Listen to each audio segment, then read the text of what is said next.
Alright, so for this week we have the 3 steps that I use when planning a marketing campaign so that I can make sure that I get the best return on investment that I can. Now, it's not a guarantee, you're not always going to be successful, but at least you've thought about it and you've gone through the process and made sure that you get that you understand what you're spending your money on. Now, every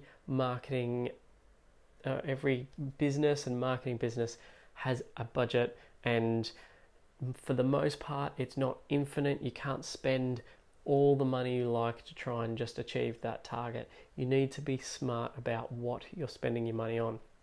So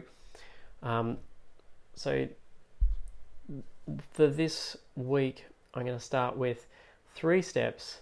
Now, those 3 steps are understanding and knowing what your budget is. Now, understanding the business. So the first step is understanding the business and understanding, 1, what your budget is, and 2, what your objective is and what your target is, and making sure that you know what it is that you are trying to achieve. Is it just brand exposure with the campaign? Is it an actual sales volume, or is it something more specific or more or like, do you have a set sales figure or a set margin that you're trying to achieve? Now, what that is will vary the campaign, so you need to be aware of what you're spending your money on and why. And the second part of, or I should say the first step, but there's 2 parts to it, and that is understanding what you have at your disposal. So the budget that you have and the resources that you have. And when I say budget, I mean the whole lot. So whether it's time, staff, or any other thing that you can use at your disposal to get the awareness of the marketing campaign. So you may have staff that you can do the design side of it for you, but there's a cost to that if they're working on that and they're not working on something else. So the first step is knowing what you're trying to achieve and what you have at your disposal. So then from there, the second step into making sure that you get return on investment for your marketing campaign budget spent is understanding what you need to spend to be successful. So if your objective is to get 200% growth in revenue in the next 1 month, then you're going to need to spend a hell of a lot of money to get a hell of a lot of reach and exposure and that sort of thing to achieve that. So you need to understand what you're going to need to spend to get that return on investment. Now, when I say return on investment, what I mean is generally return on marketing activity investment. So return on the money you spend to do the activities. Now, this may or may not be part of what you normally do, but from my experience, I generally take the rule of 20% is a return on investment benchmark, and at absolute minimum is 10% return on investment benchmark. Now, depending on who you work for, the company, the sales volume, the return, the margin, that may change. But from my experience as in many different areas, that as a rule gives you a solid foundation for making sure you're aiming for a good return on investment. Now, there's a number of ways that the return on investment may be managed and and whether that's the total sales volume or total revenue, or whether it's the margin you make on the product, it completely depends on how your business is structured. So make sure that you understand what your benchmarks are and how the return on investment is measured, which is different to what your target is and what your budget is. How is the return on investment measured, and what's the target return on investment? And that's why I mentioned the 20% rule that I generally go by. So the second, so the last part of understanding what successful return on investment is making sure that the target and the return on investment that you have or that you're aiming for are realistic. So if you're aiming for $20 million of sales and you're trying to spend $20 in marketing budget, that is just not realistic. So make sure that it's realistic. Make sure that you're getting close to, the spend is close to what you're expecting for your return on investment. So then the third part, and probably the most important part, is once you understand what your target is, you're assured that you're spending the right amount of money to get that result, whatever it may be, then you need to look at how you are going to spend that money. Now, there's a myriad of different ways that advertising, I should say, there's a million different ways that people will tell you to spend your money depending on what marketing piece, advertising piece, textbook, or whatever else it is that you're reading. So not all of them are relevant. So from my experience, you need to focus on the ones that are going to get you the result and that you can understand quite quickly. So I tend to look at 4 parts in the planning of spending my money, and they are impact. How can I spend money to achieve impact so that people recognize it, see it, and know it according to your brand as soon as they see it? The more impact you have, the quicker someone could react to your advertising, or the less frequency of reach that you'll need, which are 2 other parts of what you need to look at. So impact, how can you spend some money to get some impact? Now that can be design, it could be placement of your ad, for example, putting something significant where others wouldn't, or whatever it may be, but getting some sort of impact for your advertising budget. Now, the second part is frequency. Now, the best way to understand this is ask yourself, will someone purchase from you the first time they see your ad? They instantly are so compelled that they need to buy from you. Now, I'm ignoring the product and the pricing and all that sort of stuff as part of this show, but I'm focusing on the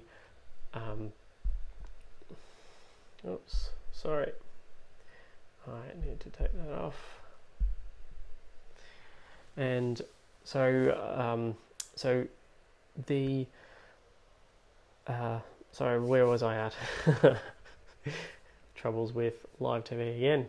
I'm having a good day. So the reach is the next part. So once you've got you understand that you need the impact, do you have enough reach to meet your objective? Now, this ignoring all the pricing means that are enough people going to see your ad? I think I skipped frequency and I was talking about something else. So let's go back to frequency and just take a step, then we'll talk about reach. So frequency, are people going to buy from you the first time they see your ad? My experience says no. They need to see it a couple of times. Now, it might not be the first time, but at least if you've got impact the first time, will have an impact, and then you'll be able to get them to remember your ad. The second time they see it, it might spark interest, and then third, it might spark action. So make sure you have enough frequency to get it in front of enough people enough times. So then going back to reach. So reach is, are you going to, are enough people going to see it, and then the percentage of those that will action it, are you getting that message in front of enough people? So it's all about getting the numbers. So if you work out that to get your target, you need to create 100 sales, and then that will get you to your target return on investment and your target. Great. There's your benchmark. You need 100 sales. Now, if you put that ad in front of 100 people and you get a 1% of them action it, then you're not going to get your 100 sales. But if you put that ad in front of 10,000 people and 1% of them action it, then lo and behold, you may, depending on conversion rates and all the rest of it, you may get what you need to do. So that is reach, making sure that you're putting it out to enough people to get a result.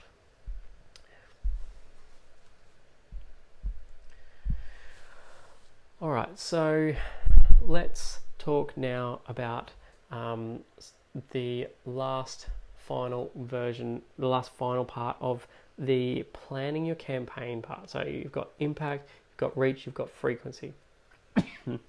Sorry. The final part that most people ignore is conversion. Now, there's a big trend for people to go, there's so many people on Facebook, on Google, on Instagram, I'm going to go there. And they spend all of their money on those channels, but they've got really amazing advertising images or videos or whatever it may be.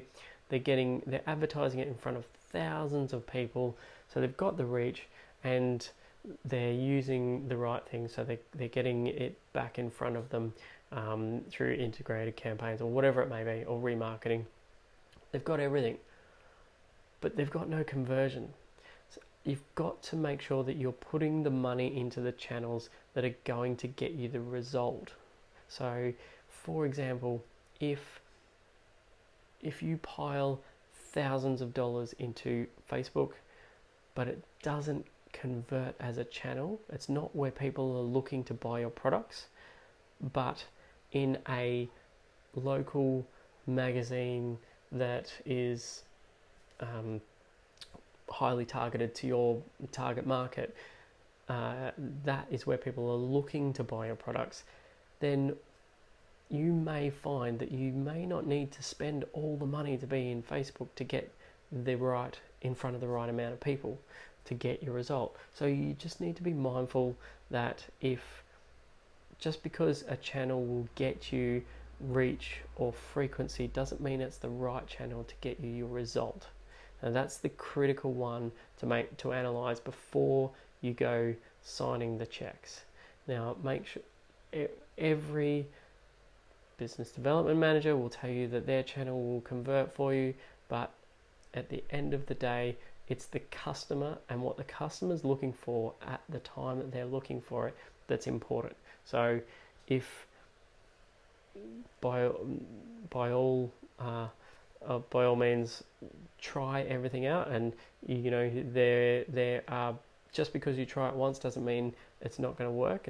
You do need to keep trying all of the channels, but you don't need to pile all of your money into them to try it. So as a quick recap, know what you want to achieve and know your targets and budgets. Understand what your return on investment needs to be and how that money needs to be spent and what you actually have to achieve and is it realistic. And then 3, plan your campaign for impact, frequency, reach and conversion. And they're the keys to making sure that you get a return on investment for your campaigns. All right. Well, thanks for watching. I really appreciate you watching. Apologies for the live stream issues today. It's one of the fun and games as I work through this whole process. It's really great. We've knocked over 1,000 minutes watched on YouTube. We've knocked 2,000 minutes watched on Facebook, and we're over 1,000 minutes watched on Periscope as well. So thanks for watching. Please feel free to share as most of you have done. I really appreciate the help, and if there's anything that you would like assistance with, please feel free to shout out and I will jump in and do a show on whatever topic it is, or if you would like to feature, feel free to again shout out and I will get in touch with you and we can feature a live marketing campaign on your business. So again, thanks for watching and stay tuned. We'll see you again next week on Marketing Live TV.